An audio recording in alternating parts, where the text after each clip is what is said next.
Yeah, so I started in the business in 1997 as a remodeling contractor slash handyman, doing anything and everything.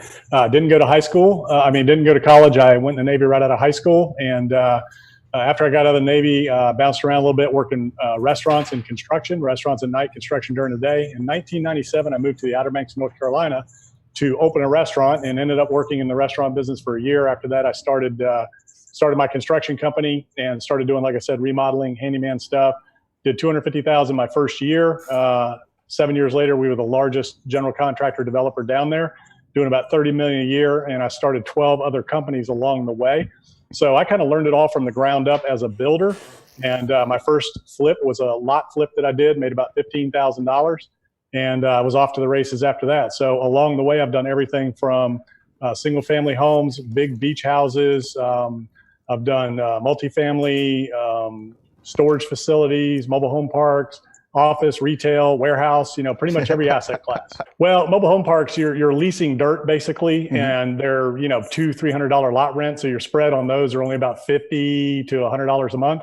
So you need a lot of lots to make any kind of money. You can start out small, but to make any kind of money and make it worthwhile, you need pretty big parks.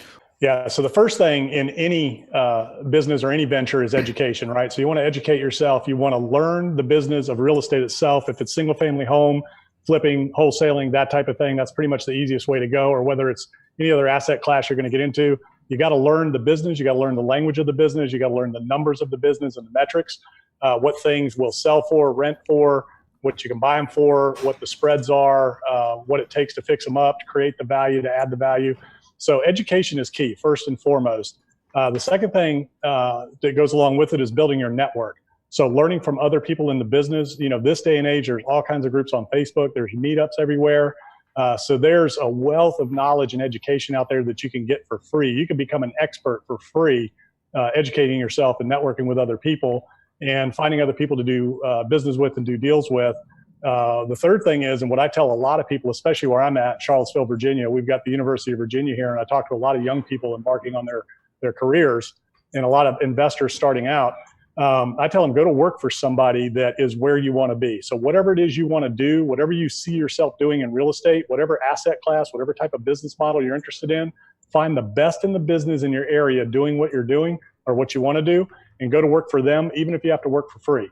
Almost every high volume, successful wholesaler, flipper that I know always has an opening for a sharp, educated, resourceful individual. Most of them will hire attitude, not experience. So if you're hungry, if you're eager to learn, willing to do whatever it takes to be successful morally, legally, and ethically, and get the job done, you can find somebody who's doing volume that'll take you under their wing. Maybe it's an acquisition manager, maybe it's a lead manager, maybe it's, putting bandit signs up, whatever it is you can do for somebody starting out of the gate. There's a lot of things you can do to get involved in a deal. On the network side, if you want to be a wholesaler, build your buyers list first. The first thing you need to do is go to those meetups, go to those Facebooks, find out who's buying, find out what it is they're buying, so that you're not bringing people things that they don't want. You'll lose credibility if you're just slinging mud against the wall, looking for it to stick.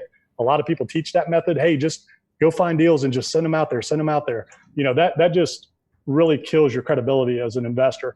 Go find that investor, sit down with them, get to know where they live, who they are, what they think, what they like, and then drill down into the types of properties they're looking for, all the way down to what do they do to them, how much do they spend on them, what kind of paint are they using, what is their countertops, cabinets, learn that business. And when I say educate yourself, not only on the business and the cost of the business and the terms of the business and terminology of the real estate industry, but, I'm also talking about your market, right? So when you're starting out, you want to pick a small market and you want to focus, and you want to be the go-to guy in that market or girl.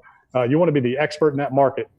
And when I say know your market, you should be able to tell me at any given time how many properties are on the market for sale, how long they've been on the market, how many are under contract, how long were they on the market before they went under contract, how many have sold, how long were they on the market before they sold, what did they sell for, list price versus asking price, who's the top realtors in the area, who's the top wholesalers, who's the cash buyers, what street can I find a $200,000 house on, what street can I find the $1 million house on, those types of things. So you've got to become an expert at what you're doing. There's no, tolerance for mistakes in this business.